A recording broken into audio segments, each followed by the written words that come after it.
¿qué tal? Me da mucho gusto saludarte y darte la bienvenida una vez más a esta serie titulada Presente 7. Una serie donde estudiamos, donde repasamos la lección de cada semana y pues me da mucha alegría que puedas estar con nosotros una semana más acompañándonos en este proyecto.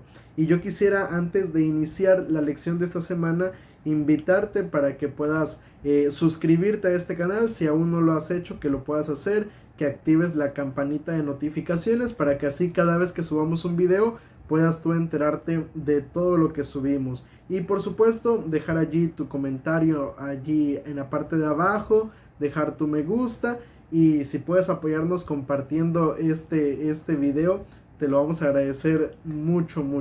Así que pues bueno, sin más preámbulo, vamos entonces a iniciar con la lección para el 8 de enero, la lección número 2 para el 8 de enero del año 2022. Ya vamos arrancando con esta lección que estamos hablando acerca del libro de Hebreos, y justamente la lección de esta semana lleva como título El mensaje de Hebreos. Vamos a hablar, la semana pasada veíamos acerca de el público al cual fue dirigido el mensaje del libro de Hebreos, pero esta semana vamos a ver cuál fue ese mensaje, cuál fue ya a mayor entrada, por así decirlo, a mayor precisión, cuál fue ese mensaje para la iglesia de los hebreos. Y por supuesto el versículo para memorizar está en Hebreos capítulo 8 verso 1, que dice de la siguiente manera: ahora bien, el punto principal de lo que venimos diciendo es que tenemos tal sumo sacerdote, el cual se sentó a la diestra del trono de la majestad en los cielos. Esta semana vamos a estar hablando acerca de diferentes objetivos que tenía como tal el apóstol Pablo al escribir la carta a los hebreos, donde en varias ocasiones le menciona a los hebreos algunos recordatorios importantes, especialmente sobre la figura, sobre la imagen de Jesús, sobre la persona de Jesús. Se estuvo hablando durante esta semana y vamos a ver algunos títulos, algunos nombres, algunas funciones que Jesús tiene y cómo nos benefician a nosotros como creyentes en nuestro día. De eso es justamente lo que vamos a hablar en esta semana, y vamos entonces a entrar de lleno en la primera parte de nuestro estudio, en la parte del día domingo. Jesús es nuestro Rey.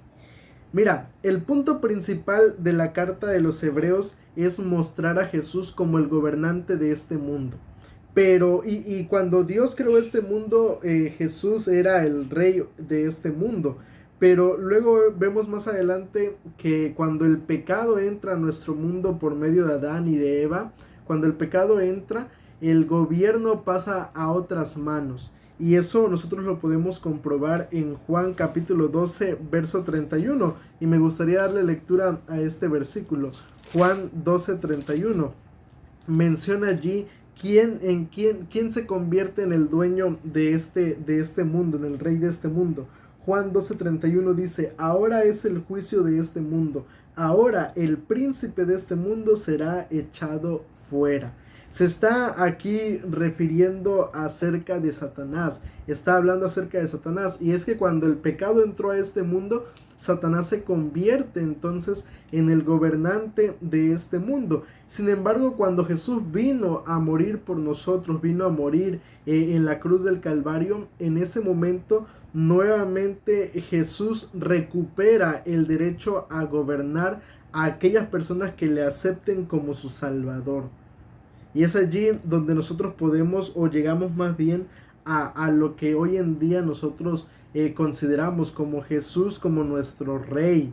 Y lo que Pablo describe justamente en la carta de Hebreos, que Jesús es el Rey. Y mira, Hebreos capítulo 1, versículos 5 al 14 nos habla acerca de esta cuestión, de la entronización de Jesús como Rey. Y se mencionan por lo menos tres aspectos muy importantes, tres partes importantes que nosotros podemos encontrar en estos versículos. La primera parte es que Dios adopta a Jesús como su hijo. En Hebreos 1:5 se menciona justamente esto. Y mira, escucha lo que dice allí Hebreos capítulo 1, verso 5. Menciona allí la palabra de nuestro Dios. ¿A cuál de los ángeles dijo Dios, jamás mi hijo eres tú, yo te he engendrado hoy, ni tampoco yo seré un padre para él y él será un hijo para mí? Aquí en este versículo encontramos esta primera cuestión, que Dios toma o retoma, mejor dicho, a Jesús como su hijo. El segundo aspecto, la segunda parte que mencionan estos versículos, es que Dios presenta a Jesús ante las cortes celestiales para que lo adoren. Y esto nosotros lo podemos encontrar en los versículos 6 y el versículo 8 que dicen, y otra vez cuando introduce al primogénito en el mundo dice, adórenlo todos los ángeles de Dios. Y luego dice el versículo 8, pero del Hijo dice, tu trono, Dios, por los siglos de los siglos, cetro de equidad es el cetro de su reino. Se está hablando nuevamente acerca de esta cuestión de la adoración que merece Jesús, en este caso en la corte celestial. Y el tercer aspecto que se menciona es Dios entronizando al Hijo al otorgarle el poder. Y esto lo vemos en los versículos 13 y 14. ¿A cuál de los ángeles dijo Dios jamás, siéntate a mi diestra hasta que ponga a tus enemigos por estrado de tus pies? ¿No son todos tus todos espíritus ministradores enviados para servir a favor de los que serán herederos de la salvación? Tres aspectos, tres partes que nos demuestran ese momento cuando Jesús se convierte en rey, cuando Jesús vuelve a retomar este mundo como suyo. Y una de las creencias importantes que nosotros como iglesia tenemos es el hecho de que en Jesús se cumple la promesa de la descendencia del rey David. Y es que en 2 Samuel capítulo 7 versículos del 8 al 16 se habla acerca de esta promesa que Dios le hace a David. Dios le promete a David que su reino iba a perdurar, que iba a levantarse un rey que gobernaría para siempre. Y cuando Jesús vino a nacer a este mundo, en Lucas 1, versículos 30 al 33, se cumple esa promesa, ya que en este caso de David, de la simiente de David, nace Jesús. Jesús es descendiente de David y es allí donde nosotros podemos encontrar justamente este primer aspecto de la lección. Jesús nuestro Rey. Y el libro de Hebreos al ser escrito trata de recordarnos justamente eso, que Jesús es el Rey de este mundo, el gobernante de este mundo. Ahora, vamos a pasar a la segunda parte de la lección. Jesús es nuestro mediador. Y en esta cuestión nosotros podemos encontrar un aspecto muy importante. Y es que en el libro de Éxodo, Segunda de Samuel, Deuteronomio, Samuel, nosotros podemos encontrar varias promesas que Dios le hace al rey David, que Dios le hace a este rey, y cómo cuando llegara el momento del cumplimiento, esas promesas serían una realidad. En este caso, en el pueblo de Israel. Y es que mira, hay algo importante. Dios le había prometido al pueblo de Israel, especialmente a los reyes del pueblo de Israel, que si ellos se mantenían fieles a Dios, entonces Dios iba a bendecir su reinado, iba a bendecir a las personas que ellos estaban gobernando. Pero todo debía ser de acuerdo al hecho de que el rey se mantuviera fiel o no a Dios. Lamentablemente los reyes del pueblo de Israel muchos no se mantuvieron fieles a Dios. Y nosotros vemos y analizamos la historia del libro de Reyes, los dos libros de Reyes, de Samuel, nosotros vamos a encontrar un aspecto muy interesante. Y es el hecho de que en muchas ocasiones cuando el rey era fiel a Dios, se describe allí en sus biografías, en crónicas, en reyes, que eran prosperados, que eran bendecidos, que tenían reinos largos, que tenían reinos en donde construían muchas cosas, donde su reino vivía en paz, donde eran liberados de muchas situaciones en las cuales sin Dios podían haber fracasado. Pero por el otro lado también tenemos otro aspecto que nos muestran estos libros, y es que cuando estos reyes se alejaban de Dios, entonces en ese momento era cuando estos reyes lamentablemente no podían recibir, en este caso, las bendiciones de parte de Dios. Y es que esto es algo muy importante. ¿Por qué? Porque esta promesa que Dios le hace a David, de que si se mantenían fieles a Dios, ellos como reyes, Dios iba a bendecir al pueblo, se cumple por medio de Jesús. ¿Por qué razón? Porque mira, desgraciadamente nosotros como seres humanos no podemos ser fieles a Dios. Nosotros como seres humanos no podemos ser fieles a Dios, por más que lo intentemos. ¿Por qué razón? Porque nuestro corazón como seres humanos está inclinado a lo malo. Pero Dios, Jesús, a través de su obra, a través de lo que hizo en la cruz del Calvario, es a través de esa manera como nosotros podemos recibir esos beneficios, como nosotros podemos recibir esas bendiciones de parte de Dios. Y aquí hay algo importante. Y esto me gustaría leerlo de manera textual del autor de la lección. ¿Por qué razón? Porque mira lo que dice aquí. Lo bueno es que Dios envió a su Hijo a nacer como el Hijo de David, y él fue perfectamente fiel. Por lo tanto, Dios puede cumplir en él todas las promesas que le hizo a su pueblo. Y por esa razón Jesús se convierte en nuestro mediador, en el mediador de las bendiciones de Dios para nosotros. Él es un mediador en el sentido de que es el canal a través del cual fluyen las bendiciones para el ser humano. Y eso es algo que también llena de esperanza a nosotros. ¿Por qué? Porque piensa por un momento, ¿cuántas veces nosotros no hemos roto la fidelidad a Dios? ¿Cuántas veces nosotros no hemos actuado de manera infiel a Dios? Y aún así, Dios nos ofrece la salvación por medio de Jesús.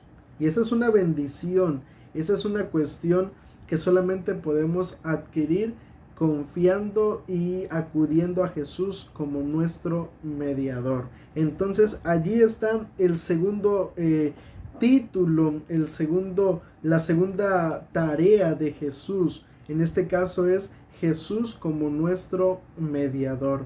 Vamos a ir a la tercera parte de nuestra lección. Ya vimos que Jesús es nuestro Rey y acabamos de ver ahorita que Jesús es nuestro mediador. Pero vamos entonces a la tercera parte de nuestro estudio.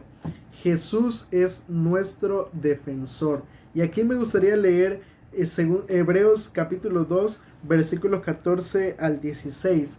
Escucha lo que dice la palabra de Dios. Así que, por cuanto los hijos participaron de carne y sangre, él también participó de lo mismo para destruir por medio de la muerte al que tenía el imperio de la muerte, esto es, al diablo, y librar a todos los que por el temor de la muerte estaban durante toda la vida sujetos a servidumbre. Ciertamente no socorrió a los ángeles, sino que socorrió a la descendencia de Abraham. En estos versículos se menciona que Jesús vino a liberarnos. ¿Liberarnos de qué? Liberarnos de la esclavitud, liberarnos de la condición en la cual, o del sometimiento, mejor dicho, en el cual nos tenía Satanás. Y es que otro de los aspectos importantes de Jesús es el hecho de que Jesús es nuestro defensor. Jesús es nuestro defensor. Mira, cuando el pueblo de Israel pidió a Samuel un rey, en 1 Samuel capítulo 8 versículos 19 al 20 se menciona que el pueblo de Israel quería un rey para que saliera a librar sus batallas por ellos, para que los defendiera, para que los representara, para que cuidara de ellos. Y esta cuestión nosotros también la vemos impresa en el libro de Hebreos.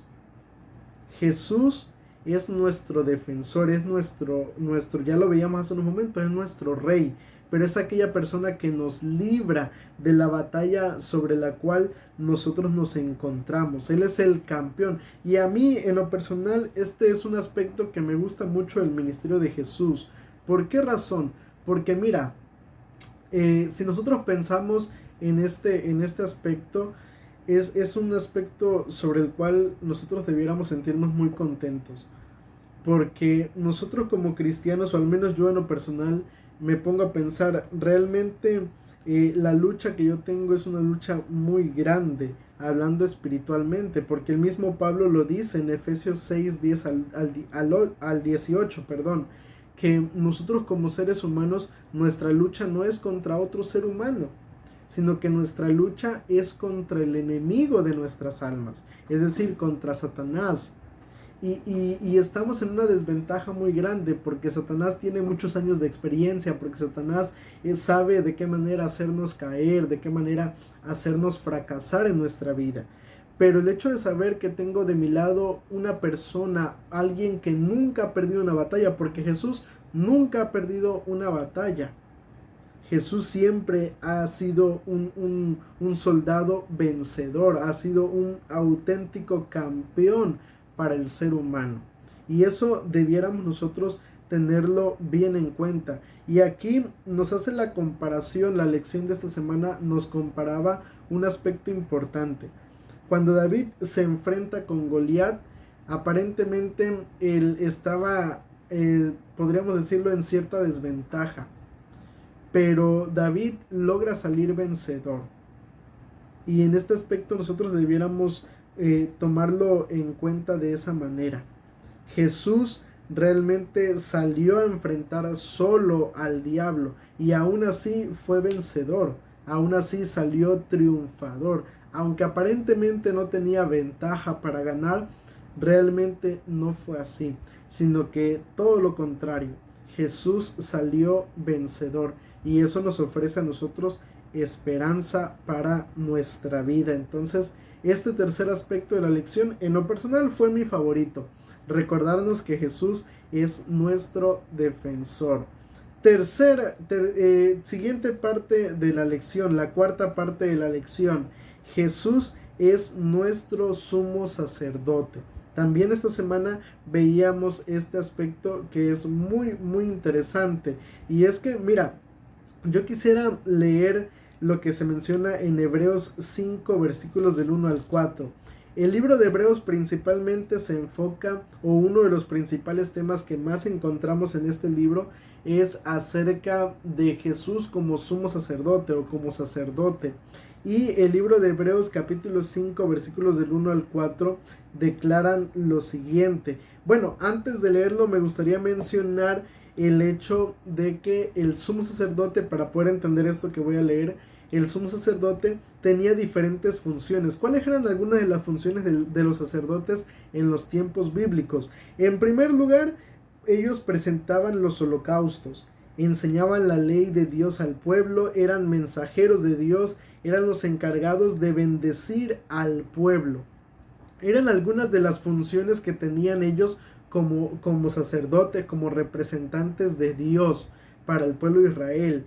Eran aquellas personas que estaban allí para trabajar en favor del pueblo.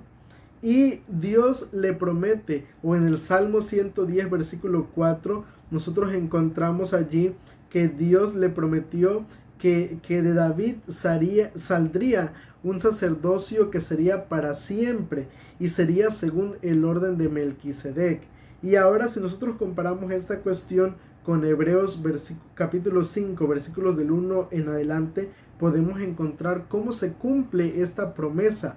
Dice allí Hebreos 5 del 1 al 4. Allí encontramos nosotros las funciones de Jesús como sacerdote. Dice allí: porque todo sumo sacerdote es escogido de entre los hombres y constituido a favor de los hombres ante Dios, para que presente ofrendas y sacrificios por los pecados. Él puede mostrarse paciente con los ignorantes y extraviados, puesto que él también está rodeado de debilidad, por causa de la cual debe ofrecer por los pecados tanto por sí mismo como también por el pueblo. Y nadie toma para sí esta honra, sino el que es llamado por Dios, como lo fue Aarón.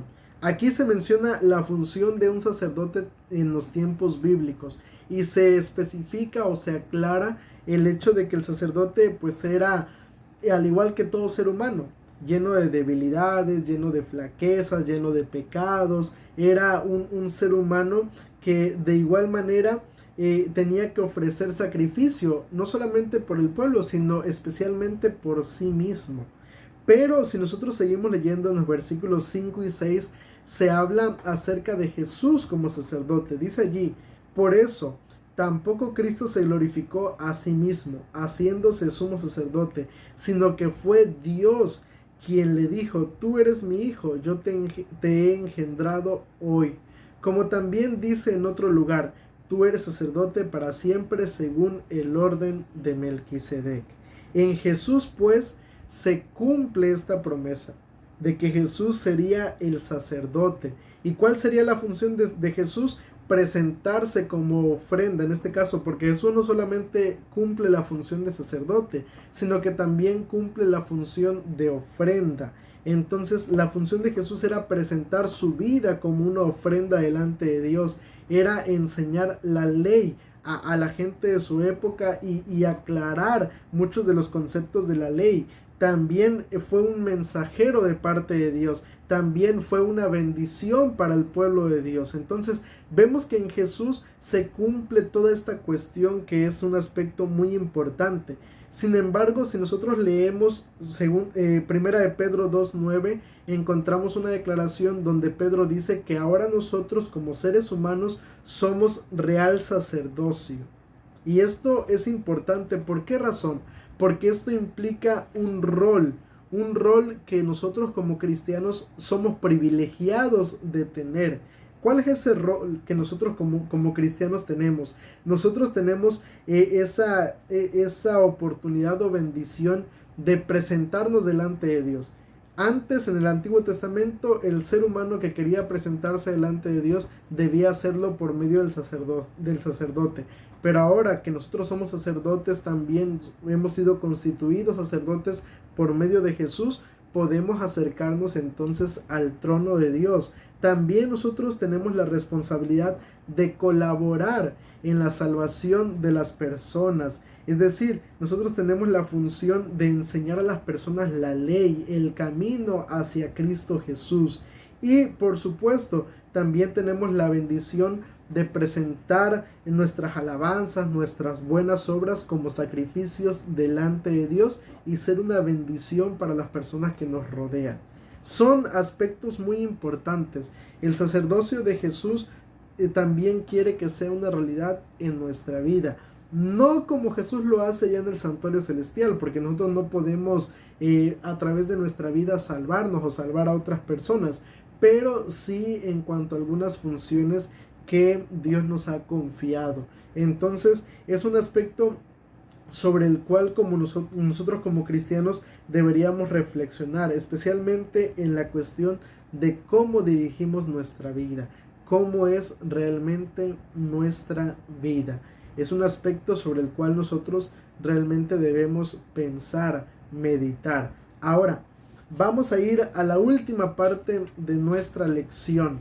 Jesús es mediador de un mejor pacto. Ya veíamos hace unos momentos que Jesús es nuestro mediador, pero ahora en esta última parte de la lección vamos a encontrar que Jesús es mediador de un mejor pacto.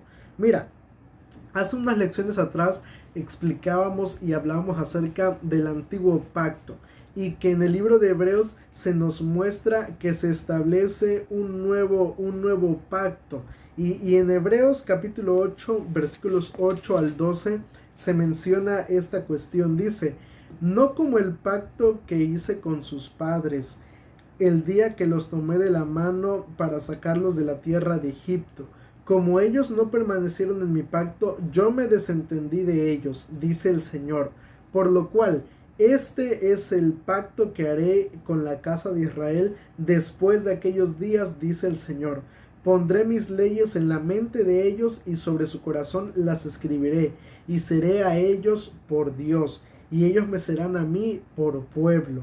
Ninguno enseñará a su prójimo, ni ninguno a su hermano, diciendo, conoce al Señor, porque todos me conocerán, desde el menor hasta el mayor de ellos, porque seré propicio a sus injusticias, y nunca más me acordaré de sus pecados, ni de sus maldades. Dios le dice, y Pablo le escribe a los hebreos y les menciona que en este caso Dios quiere establecer un pacto nuevo con el pueblo, con este caso con los cristianos, con nosotros hoy en día. Dios quiere establecer un nuevo pacto, no como el pacto que estableció con el pueblo de Israel. ¿Por qué? Porque el pacto que estableció con el pueblo de Israel no se logró cumplir al 100% porque el pueblo de Israel no obedeció a esa ley, a ese pacto que Dios había establecido. Y en nuestros días Dios hace la diferencia. ¿En qué sentido? En que si nosotros analizamos, Dios nos hace unas promesas en estos versículos, que seríamos su pueblo, que la ley quedaría grabada en nuestros corazones y podríamos vivir una vida de santificación. Pero mira, esto es importante. ¿Por qué razón? Porque no es que en este caso el pacto nuevo elimine la ley o elimine algunos aspectos de la salvación. No, sino que el antiguo pacto es solamente una sombra de lo que sería el nuevo pacto.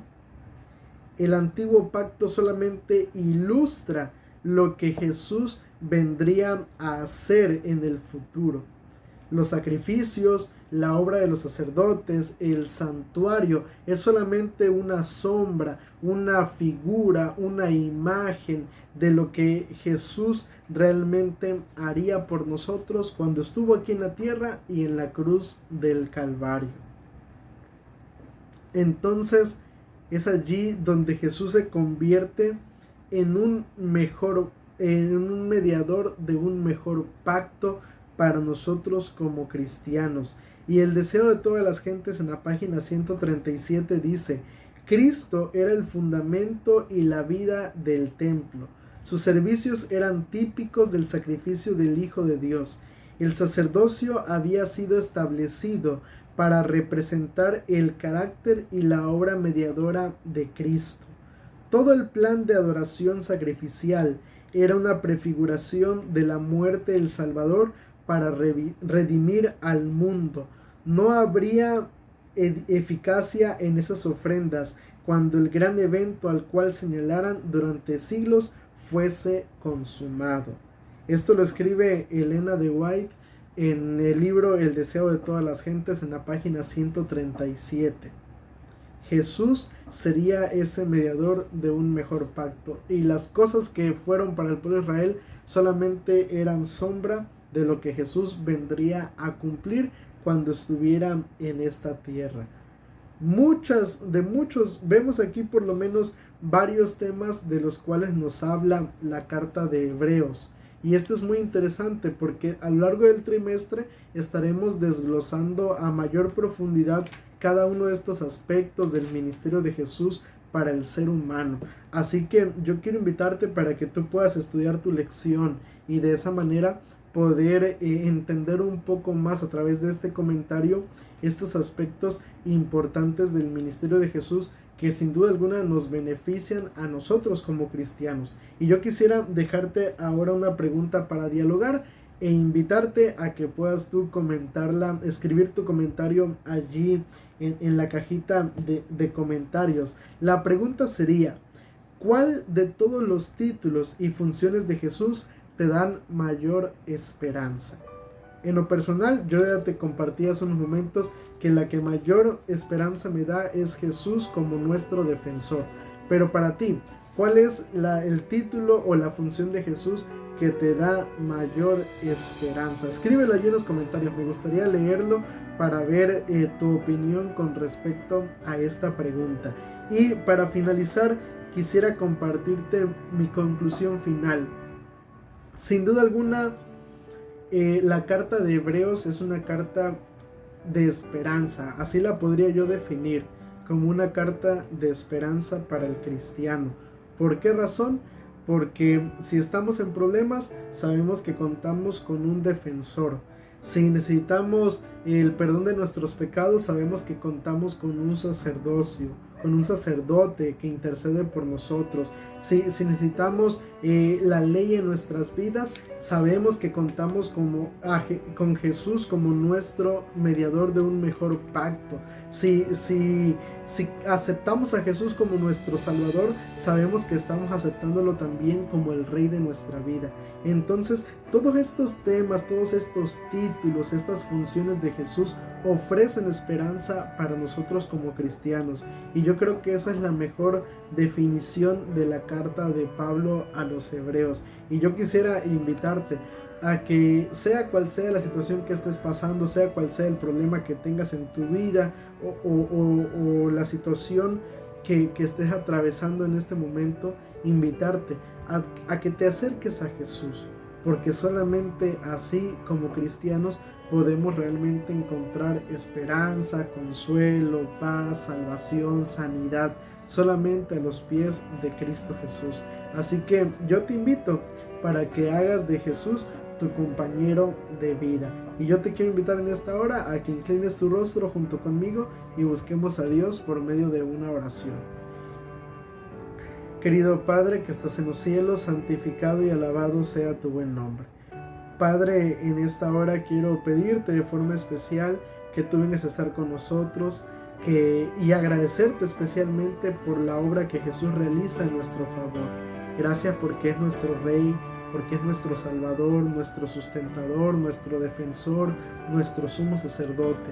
Gracias por todo eso, Jesús, porque sin duda alguna nunca nos has abandonado, y te quiero pedir que siempre nos acompañes, que tu misericordia esté con nosotros y de esa manera poder llegar al cielo y ver tu rostro cara a cara. Te suplico, Señor, todas estas cosas y te pido por cada uno de nuestros amigos que ven este programa, que tú seas con ellos y les puedas también bendecir y prepararse para estar contigo en el reino de los cielos.